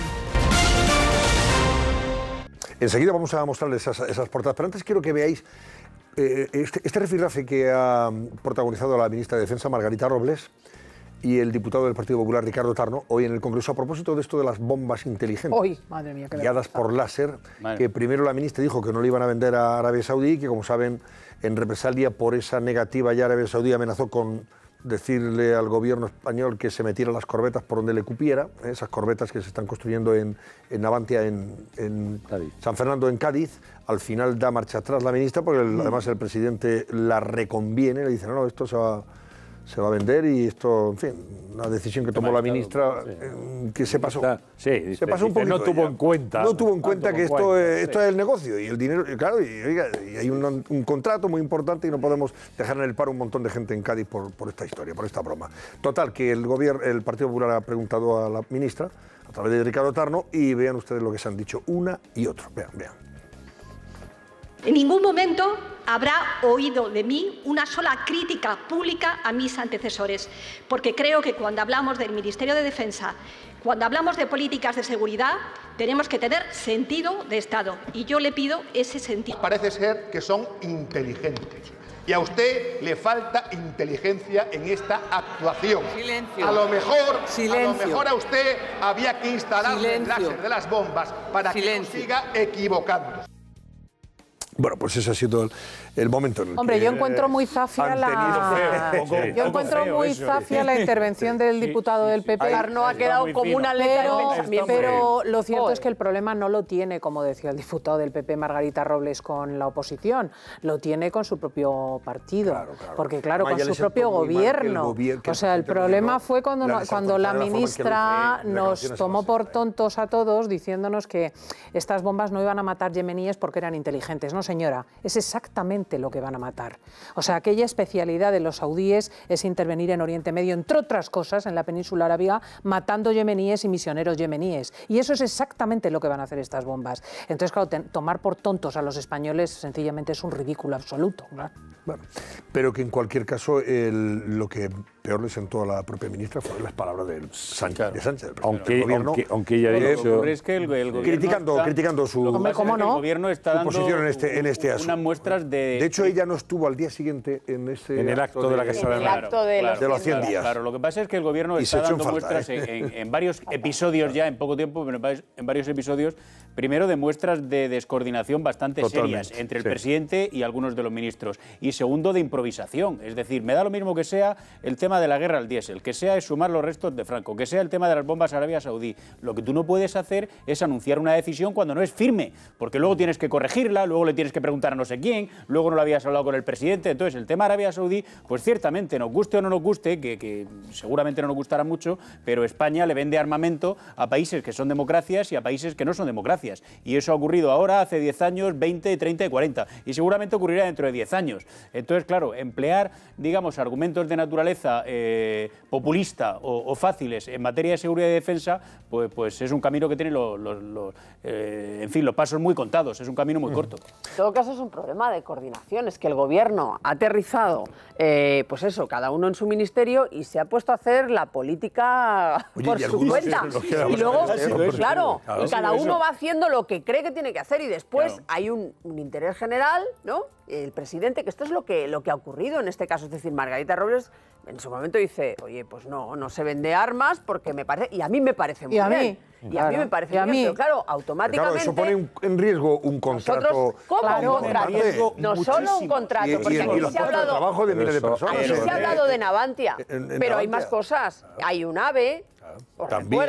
hay muchos negocios. De telecomunicaciones, de ingeniería en Arabia Saudí. Claro, no, y sobre todo que si la Unión Europea es así de hipócrita como está siendo, no te vas tú a oponer a toda la Unión. Ahora, lo que es ridículo es que si tú... Pero claro, lo que es tonto es que si tú tomas esa decisión, no, voy a ser pacifista, y tu presidente te dice, no, que no vamos a ser pacifistas, lo expliques diciendo que las bombas no van a matar porque son inteligentes. Es que esto ya es ridículo. Eso es. Haya habido un pulso. Esto es el sentido común. Ha habido un pulso durante unos pocos días, 2 o 3 días, en donde la ministra Robles se enrocó diciendo que no se vendían. Desde otras instancias del gobierno se decía que sí, que había que vender las bombas, y ahí hubo un tira de floja. Al final fue el presidente que lo zanjó diciendo se van a vender. Se van a construir las carpetas porque la ministra no ha tenido en cuenta esto, ¿no? Es verdad que ya no va el lunes a la Casa de América, era todos los 100 días, y aparece ayer diciendo, bueno, yo estoy absolutamente respaldada por el presidente Sánchez y cada vez más ilusionada en este proyecto. Un proyecto que evidencia, como señalaba Esther, yo creo que muy certeramente, fallos de coordinación muy importantes. Ha habido muchas rectificaciones en los últimos tiempos, rectificaciones derivadas, por un lado, de la bisoñez de este Ejecutivo. Y segundo, de una falta de verdad de coordinación. Por eso se ha mirado mucho a la vicepresidenta del Gobierno, a Carmen Calvo, que tiene la misión de coordinar la acción política del Gabinete. Yo creo que están ahora mismo intentando ajustar, pero evidencian fallos más que notables en este momento. Y sobre todo no calibrando el impacto de determinados... Algunos están desaparecidos en combate, ¿eh? Pedro Duque debe estar dando vueltas por el espacio, porque no se ve nada de él. Hace bien porque es el único que no ha tenido que rectificar. Ha tenido alguna intervención por ahí bastante, en fin, mejorable desde el punto de vista de su dialéctica y tal, pero lo demás el hombre no se ha metido en ningún lío de momento. Pero además, que no es poco, digamos lo torpe que también está siendo en determinadas ocasiones este Ejecutivo en no calibrar el impacto de determinados anuncios. Por ejemplo, ha pensado en las últimas 24 horas que poniendo en circulación el tema de los aforamientos no se iba a hablar del máster y la opinión pública y los periodistas iban a mirar directo al país. Máster que te crió, ¿por qué? Porque sí hay materia. Claro, sí hay materia. Oye, venga, vamos a mostrar las portadas. Mirad, portada de ABC que se la dedica a Pedro Sánchez un día más y un titular que van a leer enseguida. Sánchez en su trinchera. Ese es el titular de ABC para ilustrar la foto. La foto con cariño, ¿eh? Sí. La foto tiene mucho exactamente. Saludos cordiales. El Constitucional tumbó, fijaos, el Constitucional tumbó 6 veces la treta que pretende colar ahora el presidente del Gobierno para saltarse el veto popular a los presupuestos, el veto del Senado. Esquerra le exige que ordene a la Fiscalía retirar la acusación de rebelión si quiere su apoyo. O sea, que le pida a la Fiscal General del Estado que retiren el delito de rebelión, esa acusación de los golpistas presos y huidos. Ciudadanos le pide que muestre el informe antiplagio manipulado para tapar su fake tesis. Ya llama fake tesis, o sea, tesis mentirosa, ¿no? Y el PP le reclama que adelante las elecciones ante el deterioro de su gobierno. Veo que varios periódicos, fijaos, como lo hemos hablado antes con don Ramón Rodríguez Arribas, pues sabed que tenía yo razón, hay precedentes, y que el Constitucional ya ha tumbado en incluso más ocasiones, este tipo de ardides, si me permite. Pero el problema es que lo tumba 10 años después, claro. Con lo cual ya ahora, es que ni... Como si no lo hubiera tumbado. Veamos si se da esa paradoja, entonces estaríamos incluso... al Constitucional hay que pedirle que, por favor, haga las cosas en función del tiempo. Bueno, pero al margen... Llevamos décadas pidiéndoselo. No, pero depende de la vía... Pero lo que ha establecido el señor Rodríguez Arribas claramente es que la vía es el recurso de amparo. Porque el recurso de amparo, pues que la vía, la ha indicado claramente Rodríguez Arribas, es el recurso de amparo porque entonces se interrumpe la medida tomada. O sea, todo el procedimiento queda interrumpido hasta que resuelva el Constitucional. La vía es el recurso de amparo. Por tanto, esto no se podría materializar. No se podría materializar. Esta treta. Hasta que resuelva hasta que el sobre la materia. Pero sí se presenta recurso de amparo, no recurso de inconstitucionalidad. Pues ya lo sabe Ciudadanos y lo sabe el Partido Popular, o sea, ya están advertidos. Si no hacen eso, entonces... Porque lo sabrán. Porque no ven el cascabel. No ven el cascabel, claro. Bueno, esa es la portada de ABC. Y también en su segunda portada de titulares habla de este asunto que se ha reactivado en Madrid. La justicia dice que está investigando ya si hubo delito en el despilfarro de la Ciudad de la Justicia de la Comunidad de Madrid. La expresidenta Cristina Cifuentes denunció el fallido proyecto de Esperanza Aguirre en Madrid y ahora se está investigando. A ver qué ha pasado ahí. Se podría haber cometido delitos societarios, malversación y prevaricación. Sí. Hombre, ahí la verdad que esto es una pena porque eran edificios muy simbólicos, ¿verdad? Sí. Bueno, y sobre todo están abandonados. Están hechos ya.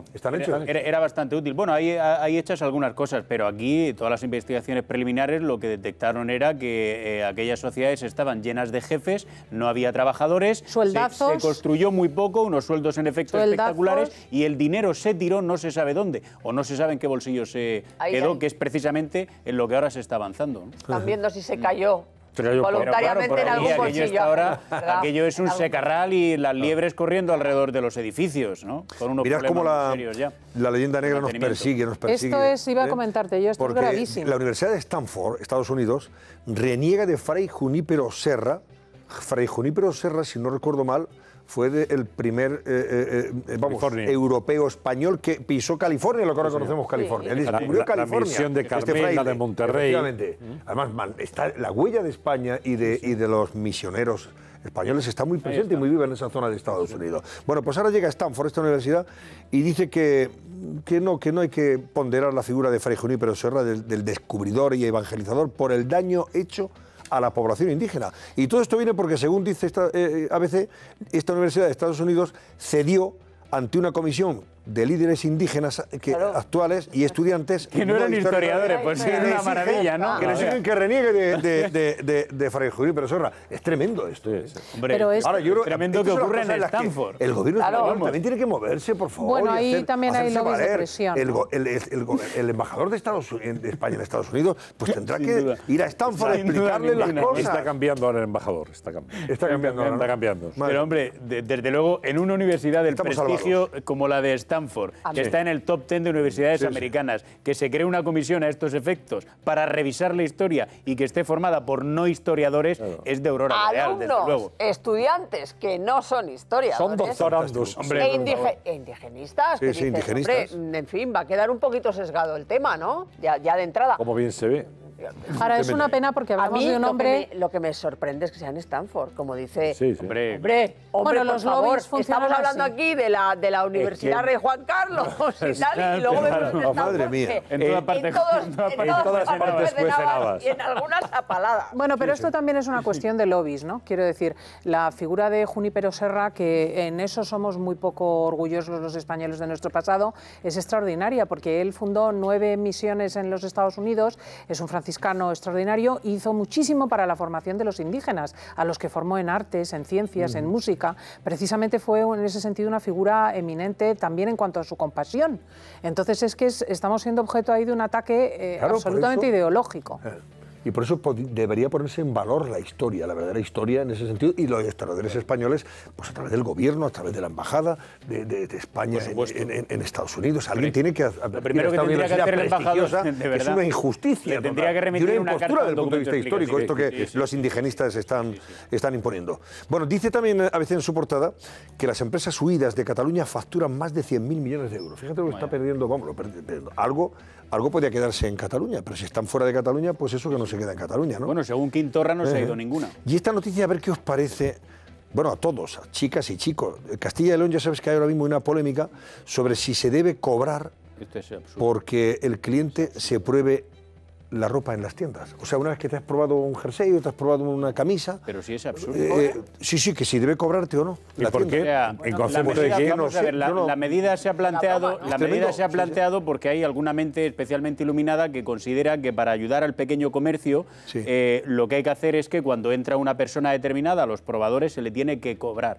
¿Por qué se le tiene que cobrar? Porque entiende esta mente iluminada que hay gente que va a una tienda, se prueba esa prenda y luego se va a Internet a comprarla o a una gran superficie. No sé dónde ha sacado la conclusión, pero este es el tema. Pero lo más curioso es que hoy pues se ha hecho una gran cantidad de entrevistas a dependientas, que son las que saben, y a dependientes, que saben cómo funciona una tienda de ropa y han dicho, esto es lo contrario. ¿Cómo le vas a cobrar tú 10 céntimos o 20 céntimos a una persona por probarse una camisa o una chaqueta? Entonces no iría nadie. No iría nadie. Lógico. Es absurdo. Pero el tema es porque se las prueban en la tienda y luego dice esta mente privilegiada que van a una tienda online o que se van a una gran superficie. Y ya saben, pero vamos a ver, la verdad Alfonso, es que ¿y por qué es bastante chocante la liebre en Castilla y León? Porque me imagino que en Andalucía también hay gente que se prueba ropa en las tiendas y en Madrid y en Asturias, en País Vasco, en Galicia. Nada si no me lo pruebo.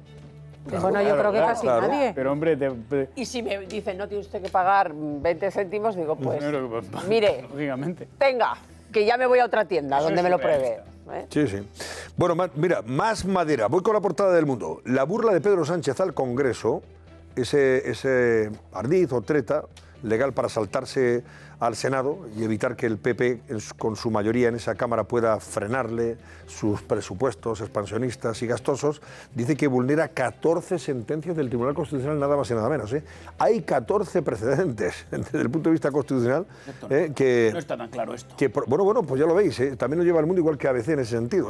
Reformar una ley con una norma sin conexión es una infracción de la legalidad parlamentaria, según el Tribunal Constitucional. Sí, lo que pasa es que el PSOE aduce que hay conexión, que es lo más divertido del asunto. Pero vamos a ver, que tiene que ver la violencia de género. ¿Sabéis eso que dice que con 10 pasos, cuántos pasos te tienen que unir para que tú puedas conocer a cualquier persona del globo, ¿no?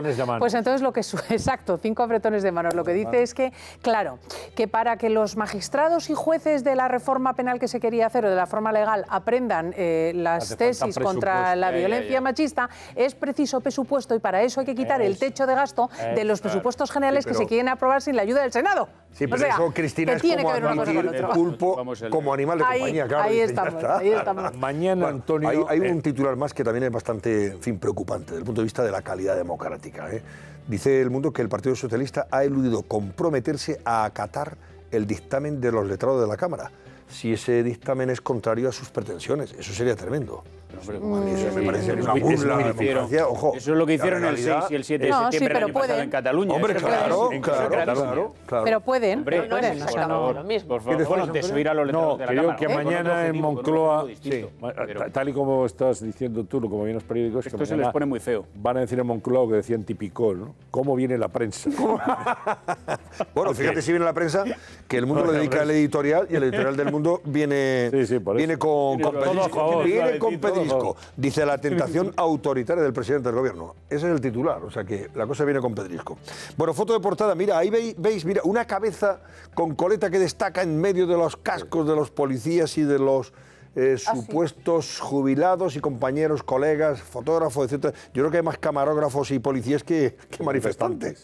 Pero esa es la foto, dice plató callejero frente a las Cortes. Está bien el pie de foto, ¿eh? Sí. Plató callejero, porque es verdad, porque había más profesionales de los medios de comunicación y policías que manifestantes. A mí es que me da una vergüenza. Tiene que ver con el asunto de las pensiones. Sabes que yo recuerdo toda la legislación que hay, insisto, en torno al Parlamento británico, en torno al Parlamento alemán. Es imposible hacer este tipo de algaradas y que el representante público, que es el diputado, en lugar de estar apoyando el cordón que hacen los policías para defender la sede de la votación popular y de la autoridad popular, que es el Parlamento, esté en el ataque, es que me parece tan absolutamente vergonzoso. O sea, es que está Pablo Iglesias juzgando contra el Parlamento y contra la policía. Pero es que las declaraciones que ha hecho cuando le han preguntado, pero ¿cómo es que ha salido usted del Congreso de los Diputados, etcétera? Dice, bueno, hemos salido por si se producía algún tipo de agresión. Ataque. Algún tipo de agresión. O sea, que la policía española, ¿qué pasa? ¿Que se dedica a agredir a jubilados? No, es que la policía española no es como la policía venezolana, precisamente, que es una policía política que agrede. La policía española lo que está es para defender a las personas. ¿Qué es lo que han estado haciendo? Estaban empujando a los jubilados, algunos, con las vallas y querían llegar, estaban a 50 metros del Congreso, querían llegar donde están los leones. Y la policía, con todo el tacto, con toda la firmeza, pero con todo el tacto, ha intentado evitar incidentes y que no hubiese ningún jubilado lesionado. Porque además hacía mucho calor y a uno le ha dado un golpe. Y entonces esto es lo que hace nuestra policía. Y resulta que baja un diputado a decir que va a llevar un poco de cuidado por si se producen agresiones contra jubilados, por favor. La policía tenemos una policía muy seria y muy profesional. Lo que ha hecho la policía es cumplir con su deber, que en este caso, y cumplir con la ley, y la ley, en este caso la ley Mordaza, por cierto, que el Parlamento empezó a desmantelar y todavía no se ha desmantelado. En fin. Pero ojo, la ley Mordaza que tiene, o sea, que está muchísimo la ley más Mordaza, fuerte en el Parlamento británico y en el Parlamento alemán. Sí, tiene que ver con la ley Mordaza. O sea, pero escucha, sí. Hombre, por supuesto que no se hagan manifestaciones cuando están las cámaras reunidas delante del Congreso. Esto es que vienen nuestras leyes, no es la mal llamada ley Mordaza, es que esto está en nuestras leyes. Pero yo es que insisto, no se puede hacer, pero es que me da igual. Se considera coacción. Pero es que insisto, es que es la legislación europea. Es que tú no puedes acercarte a un kilómetro en torno al Parlamento alemán. Claro. Y el Parlamento de Westminster tiene toda una contención por la parte que no es del río. No puedes hacer esto, porque es la sede de la soberanía popular. Pero, Cristina, aquí se hizo el rodeo al Congreso. Sí, que estaba prohibido. Claro. Es que hay precedentes, efectivamente. Hay precedentes. Oye, fijaos que información publica El Mundo también en su portada de mañana. Dice que los Mossos de Escuadra solo detenían el 1 de octubre, cuando se celebró ese referéndum ilegal, a los que llevaban banderas de España. A los que llevaban, que eso se revela o se deduce de las conversaciones de los chats con las órdenes de actuar solo contra los que estaban en contra de la consulta soberanista e ilegal. Es tremendo, ¿eh? Bueno, es que los documentos que estos días se han publicado sobre el trabajo... Hay que actuar contra los que llevaban la bandera de España en Cataluña ese día, no contra los que estaban... Es que estos días se han publicado documentos sobre la acción del mayor rapero, que recordemos que está pendiente de los tribunales por atacar a sus propios compañeros, a la Policía Nacional y trabajar contra ellos.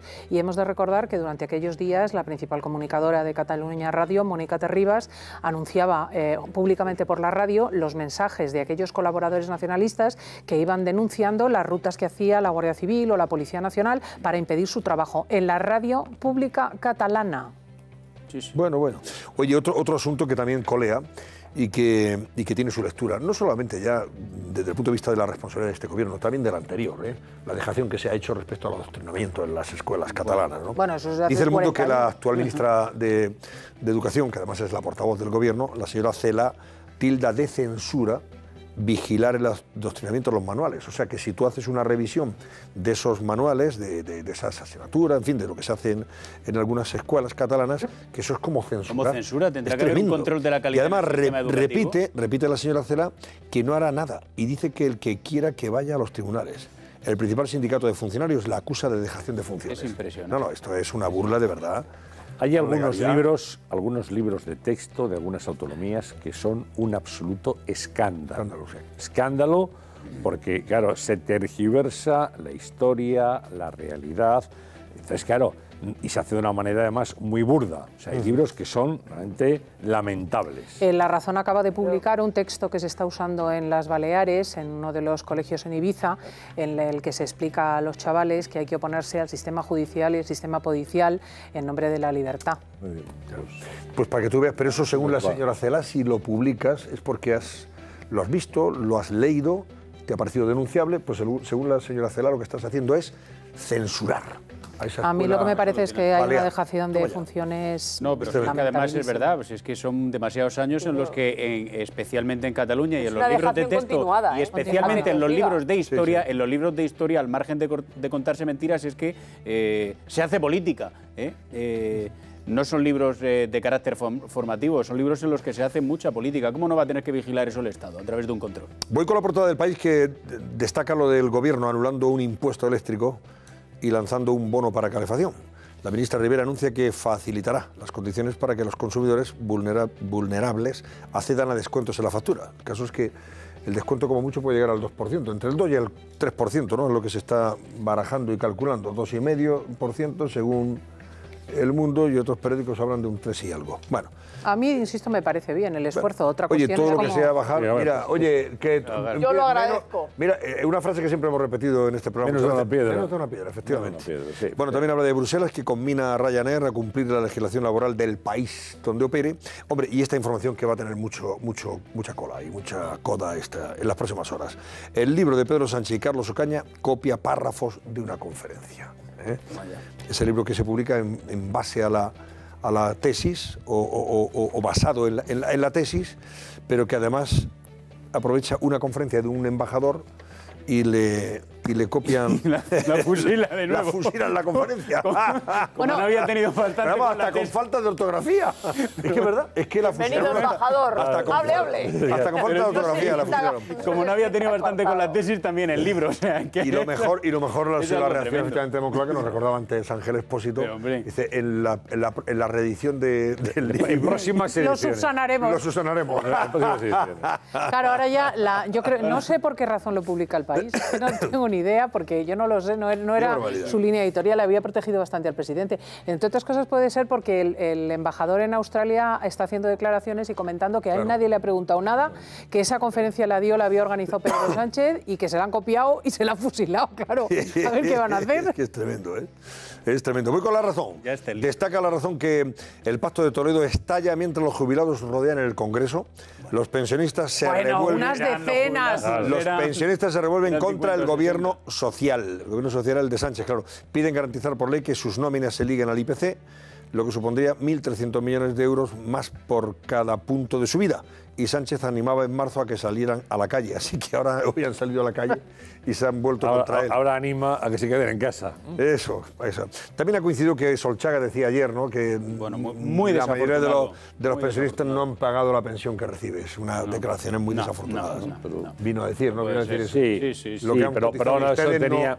Lo que han cotizado ustedes eso tenía un contexto también. No puede ser, Antonio. No puede ser. Es decir, tú te escuchas el minuto entero en el que intenta argumentar por qué hay gente que no ha pagado lo suficiente y tiene una pensión superior a la que debería. Y encima, si estuviese en un sistema privado, tendría todavía menos. Con lo cual, en lugar de salir a la calle, los jubilados tendrían que estar agradecidos. Hombre, un poco de sensibilidad a una persona que ha ocupado puestos de responsabilidad tan importantes, yo creo que se le supone. Y que es socialista, además. Se caracterizó Carlos Solchaga.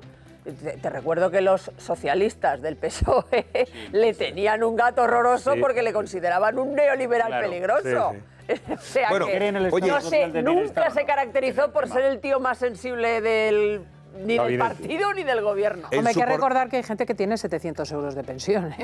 En su portada de La Razón también destaca lo que ya hemos valorado y abordado en El Mundo y en ABC, que los juristas avisan al gobierno la argucia de Pedro Sánchez podría chocar con el Tribunal Constitucional. El Partido Popular pedirá al Alto Tribunal que paralice la entrada en vigor de esa... Van a pedir el amparo. No sé si lo a ver si lo puedo leer, porque yo aquí sí que no lo leo. ¿El amparo? Ya lo ha decidido, nos lo ha contado Rodríguez Arribas. Bueno. Sí, bueno, sí, explica en la letra pequeña efectivamente en qué consiste esa argucia legal. Bueno, también destaca que la medida estrella para abaratar la luz, 2 puntos, una bajada de 2 euros en el recibo. Bueno. Menos de una piedra. Pero vamos, 2 euricos. El Ejecutivo suspenderá el impuesto de generación en plena escalada del precio de la luz. Ahí ven ustedes esa portada. Voy con La Vanguardia. Atención a la fotografía de la portada de La Vanguardia, que es Putin. Putin, que parece un francotirador. Bueno, es un francotirador ahí. La puntería de Putin, pero fíjate tú el pedazo de arma que lleva el tío, Se ve es un fusil, pero de estos muy sofisticado, me temo, ¿no? Parece James Da miedo, desarmado, da miedo. imagínate. Pues ya lo ves al tío, Pero fíjate que pegó 5... El nuevo armamento del ejército ruso incluso se atrevió a probar la puntería con 5 disparos de un rifle Kalashnikov a un blanco situado a 600 metros. Acertó más de la mitad, O sea, además, este rifle, exactamente, Kalashnikov, última generación, y acertó. No, a mí me hace gracia cuando hay quien habla de la desmilitarización, porque realmente lo que está pasando en Rusia es bien preocupante. Quiero decir, se está produciendo una escalada militar, hay maniobras muy importantes y hay que decir que en los países escandinavos han anunciado que van a volver a introducir la mili por la amenaza que supone la creciente fortaleza y amenaza militar rusa. O sea, que este no es un asunto menor. Esta foto no es casualidad, no es solamente una cuestión folclórica, es una deliberada imagen, porque lo adora, la gente, el pueblo ruso adora a Putin, ¿no? Y se fotografía así para mostrar el poderío, el nuevo poderío ruso. Bueno, pues los periódicos económicos hablan del tema de la luz, expansión, nueva reforma eléctrica. El gobierno pide consenso a los partidos para una revisión global y estructural del mercado. Ahí ven usted, si ven usted la portada de expansión, bueno, se ve el gráfico de cómo ha ido subiendo el precio, vamos, de forma estratosférica. Ya ven ustedes, miren cómo se va para arriba, al alza, ¿no? Luego también dice que Hacienda está estudiando bajar los impuestos a las pymes del 25 al 23%, o sea, un 2%. La reducción afectará solo a las empresas que facturan menos de 1 millón de euros. Y Santander, que ofrece 3.000 millones para comprar su ciudad financiera. O sea, si alguien compra la ciudad financiera, el propio banco le concede un crédito de 3.000 millones, me imagino, ¿no? Será lo que... Bueno, nada. Si te animas. No, esto para los fondos de inversión, está claro. O tienes alguien a mano. Los fondos de inversión inmobiliaria, los que tiene posibles. Los fondos de inversión inmobiliaria me parece que estarán valorando, ¿no? esa oferta. El economista dice que Moncloa bajará la luz un 3% al renunciar a 1.500 millones. Y habla de la alianza de Sánchez y Pablo Iglesias para burlar al Congreso. La verdad que se ha convertido en ministro de Hacienda, en portavoz de Hacienda, en portavoz de los presupuestos, en la muleta de Pedro Sánchez. Y encima le da tiempo a hacer manifestaciones con los pensionistas, la muleta de contra Pedro la Sánchez. Policía.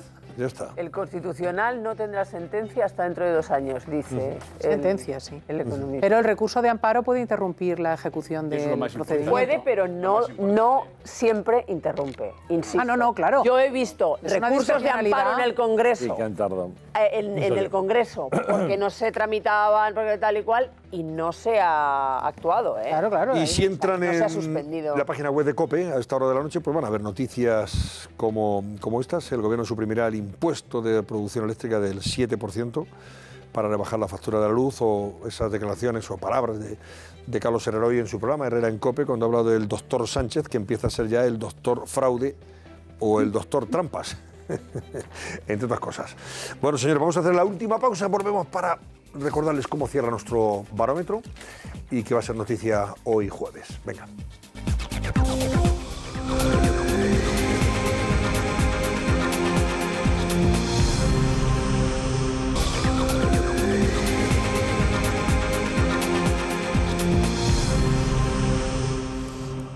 Ha llegado el momento de que Laura Gómez nos diga si ustedes quieren que Pedro Sánchez convoque elecciones anticipadas ya.